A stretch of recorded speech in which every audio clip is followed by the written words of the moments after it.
Let's do something stupid, shall we?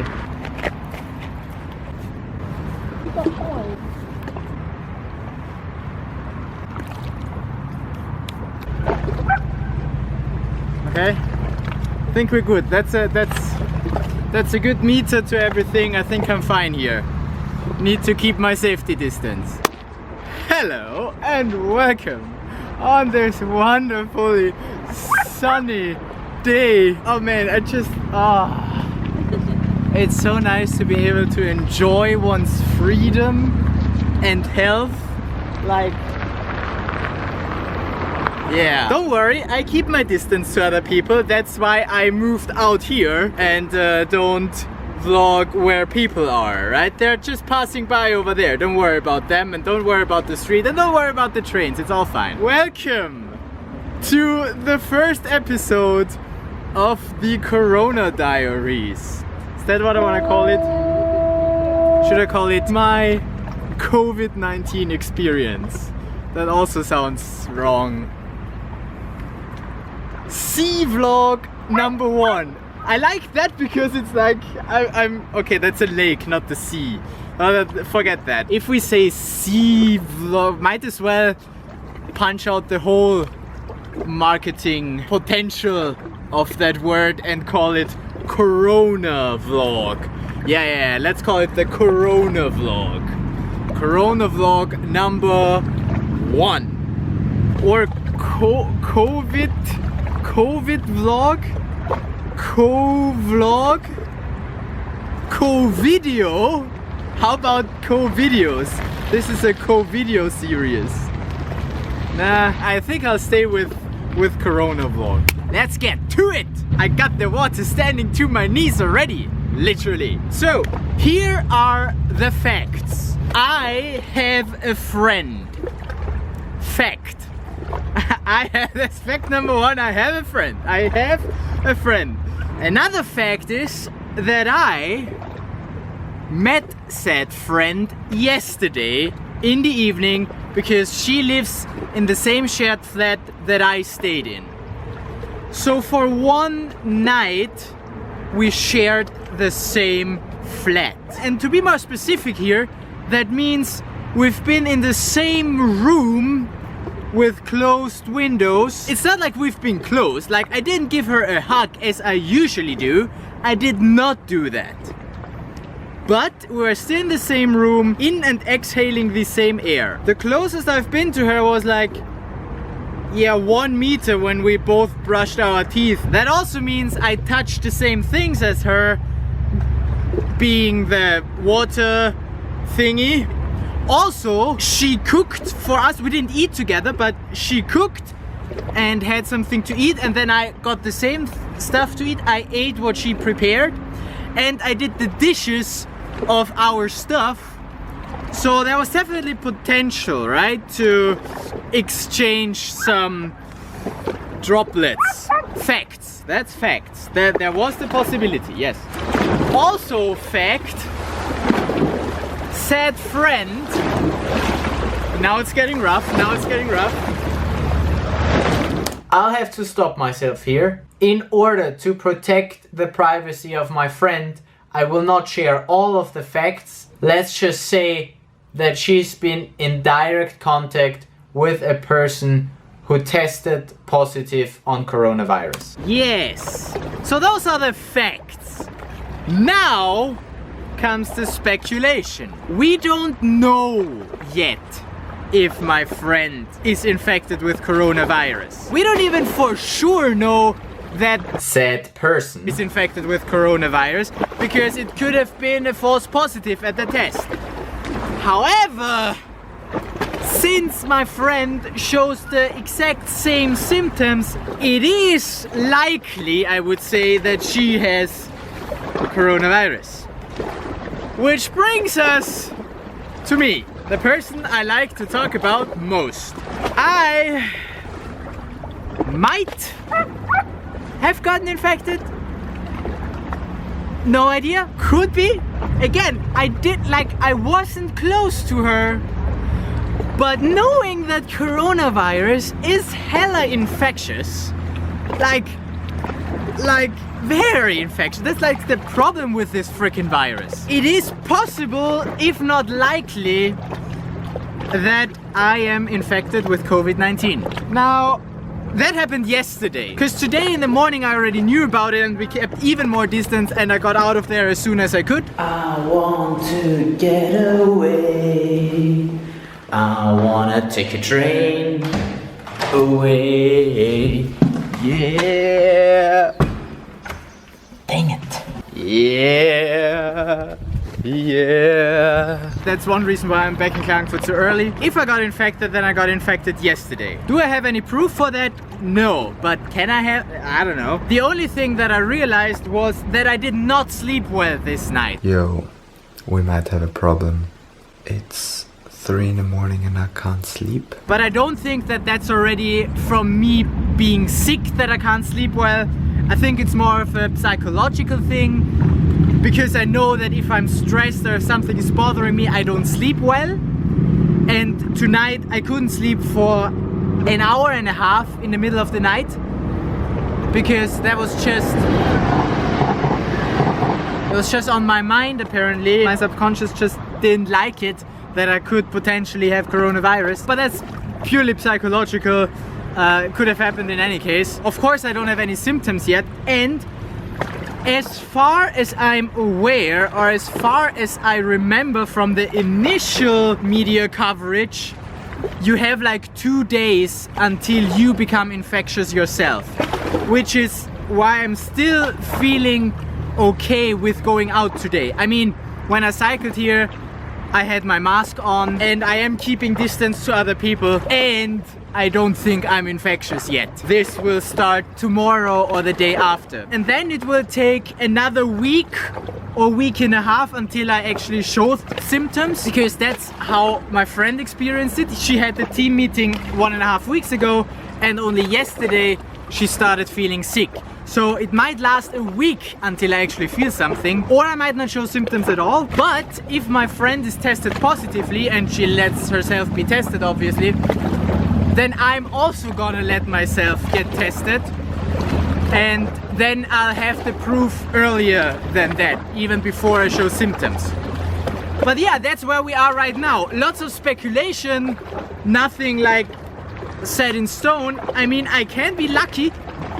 Could be that I'm just lucky and, you know, just pass through it like that. I mean, let's be honest, it's not like I deserved it. It's not like I went out partying, go to Corona parties, or even to events with a lot of people. Although I went to the sports thing with like 20 other people. And I could be infected from someone else and be infectious already. Can always happen. But from that string of my friend, I don't think that I would be infectious yet. So I can live with that. I can live with getting myself infected because I was staying at a friend's place in Vienna. It would be something different if I went out to, you know, dance with a lot of strangers without masks and then get infected. That would hurt my ego more, or that would hurt, you know, my perception of myself. Those things can happen, you know. I didn't want to completely get myself out of my social life. I still wanted to do stuff, but now I have to turn that back a little anyway. Which brings us to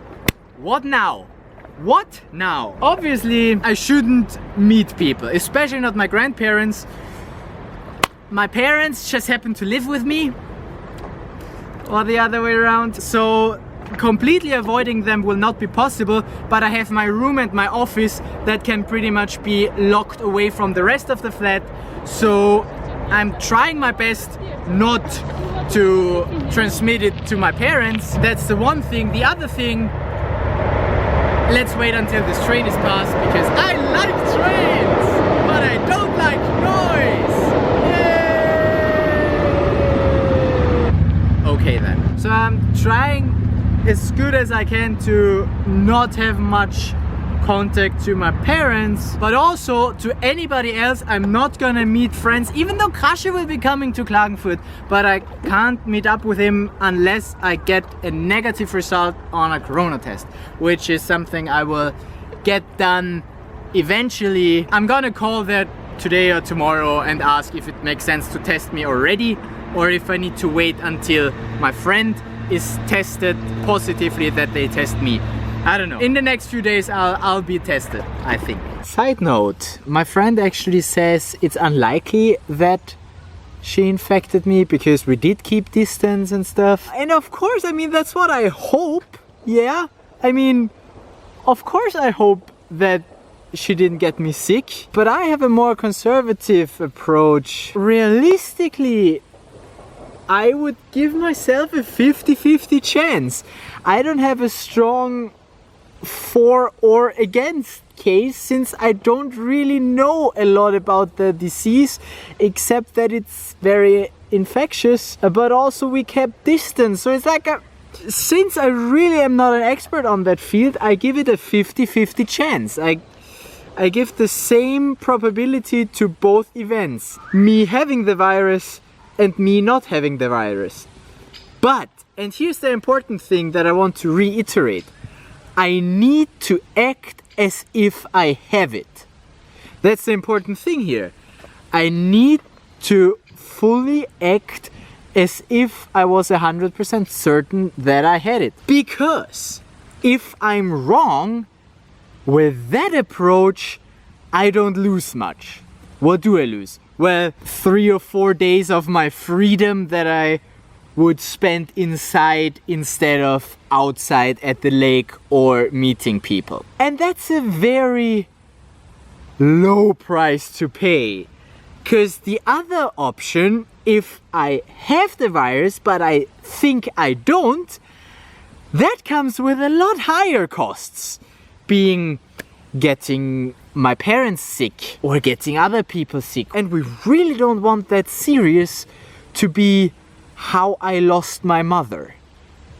Like, no. My dad, by the way, is currently packing his stuff. That's why I need to stay outside. And he is moving to my uncle. So my dad will not be home. My mom will still be home. But yeah, I'm gonna be careful as good as I can, of course. Just wanted to mention that once again. That the safe way is to approach it by telling myself that I have the virus. And that's my mindset right now. I have a week of still being good now, but I need to quarantine myself and then I might get sick and then it might get worse. And that also brings me to the next part, which is work. Because, get that, I allow myself not to judge myself for not doing anything productive in the next 2 to 3 weeks. Because if I actually have the coronavirus, then I'm gonna be sick anyway. Or my immune system is good and I won't be hit hard. But in case I am hit hard, or harder, I would just have to lie around and recover anyway. And then I can't be productive, right? Now, if I'm lucky and I did not get it, then why would I hold myself to a higher standard? I can also just say, okay, I did well, I was lucky, I did not get the coronavirus, and I still don't need to be productive because it's better to be safe than to push yourself. So I allow myself the next 3 weeks to again not be productive, just try and stay as healthy as possible. And that's something my body needs to do, not so much my mind, but I believe in you. I believe in you. Can do this. I mean, of course, if I can be productive. If I'm able to, I can still do my private lessons. I got a new student who has an exam in a month and I really want to push them because there's a lot of stuff that they need to learn. And it's an interesting subject, basics of computer science, favorite subject. So yeah, I can do that from home. I can also apply for jobs. But you know, it's not that I need to build a business in those 3 months. It's not that I need to push too much. Just enjoy the time while you're still healthy, and if you're not healthy, then try not to die. That's the plan for the next 3 weeks. And then we'll reevaluate and think about whether or not we want to move to Vienna, because I guess I have been ignoring the threat of this virus too much. Like, I was like, yeah, I mean, there are only so few cases, I guess I can do that and that. But turns out, no, the virus comes to you quicker than you think. So I don't know, maybe not move to Vienna, or maybe not go back to Vienna next week, because that was my initial plan, just come here to loop for a week and then go back to Vienna, because I still have the key to the flat, among others. So I wanted to go back, but now better be safe than sorry, especially if there's a corona case in that flat. We shouldn't go there. We don't really have to. It's a nice flat, but we don't have to go there. Yeah, that's basically where we're standing, knee deep in the water. It might get to my throat at some point. Up to throat deep is okay if I can swim. I hope I won't drown, but get my way out of here. Enough of the metaphors. Make your backup. Don't underestimate the virus. Stay healthy. Stay safe. See you in the next video.